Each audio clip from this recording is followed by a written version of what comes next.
Stop saying that in every place you chat. It's Rhyme and Reason 620. There's a rhyme and reason for your life. There's a rhyme and reason why you're... Hey there, Tony here, and it's so nice to have you back with me here on the Rhyme and Reason podcast, broadcast to the universe.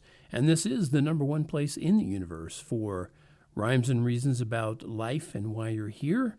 So I'm glad you're here. You may not be so glad after you hear what I'm talking about, but I hope so. I hope this kind of strikes a chord with you. It's a little bit of a rant, but I think it needs to be said. I think it's important because I'm seeing this all over the place, social media, in the news, people that Elgeline and I talk to. So many Christians are saying these kinds of things. They say God is in control and God's got this. Or how about this? They say you just got to remember it's all part of God's plan and, wait for his perfect timing. And I just got to say, if you've been saying any of those things or anything that sounds like them, please stop saying that. Please. Oh, no, he's telling us that God's not in... Yeah, that's right. That's right. You got to stop saying that because it's not true. Okay? When you keep saying things like that, you give all kinds of ammunition to all those billions of people on earth who hate God. At least all of them who have brains that still comprehend any sort of logic and reason. And there's plenty of those people who are against God that are intellectual. They can think. They figure things out. When you say terrible things in this world are part of God's plan, those people have even more reason to hate him. Because why would a good, holy, and righteous God plan all these horrible things going on in the world? And that's a logical question to ask, by the way. But, the biggest reason that you shouldn't say God is in control, and I just know some people will listen to this, or maybe you've already read the where I posted this on TonyFunderburk.com, but when you say these kind of things, it puts you in direct conflict and disagreement with none other than Jesus, who, by the way, is God. I know you know that. He's God the Son.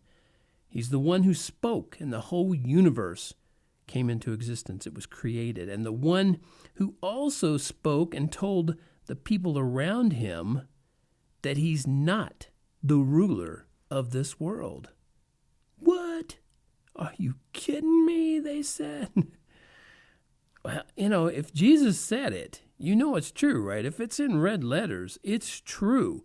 And all the rest of the black letters are true too, by the way. But you especially know the red letters in the Bible when Jesus is talking, if you've got a red letter edition anyway, you know that when he's talking, only truth is coming out, right? Because he is the truth. He's the way, the truth, and the life. And if he says he's not the ruler, then he's not. And if he's not the ruler of this world, then he's not currently in control. Why? Because that would make him the ruler.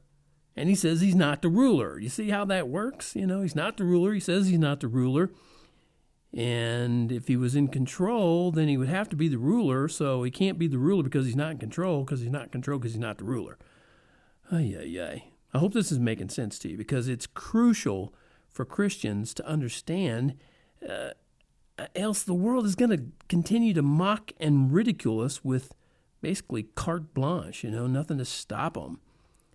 Because think of it from their perspective. If we're saying that God is in control and all that's going on is in some way glorifying him, even, he's causing all those rapes to happen, all those abortions, he's causing all that, all those things to happen in life that in his word he says he doesn't want to happen and he doesn't want them to even exist, and yet he's making it happen. Come on. The rest of the world's going to think we're nuts for saying that. They do. And I, for one, am sick and tired of other Christians giving ammunition to the enemy.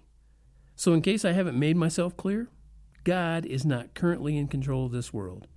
And the despicable acts that humans inflict upon each other, that's not part of his plan. No way, no shape, no form, no way, And since Jesus himself says he's not the ruler of this world, every Christian on the planet needs to get their head wrapped around it.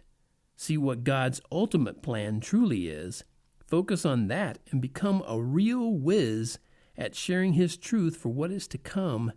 If you can't do that, then stay deaf and dumb. Okay, that's the end of my rant. I'll leave you with that, and I know that's a little bit more on the mean-sounding side of Tony, but the mean-sounding side is even part of Tony, brought to you by TonyFunderburk.com. Okay, gosh, I got myself worked up, and it's like I can't even talk. So until next time, this is Tony, brought to you by TonyFunderburk.com. Rush on over there right now. Don't delay. Tap on that merch tab and get that t-shirt that says, "Life has rhyme and reason because God made you." There's a rhyme and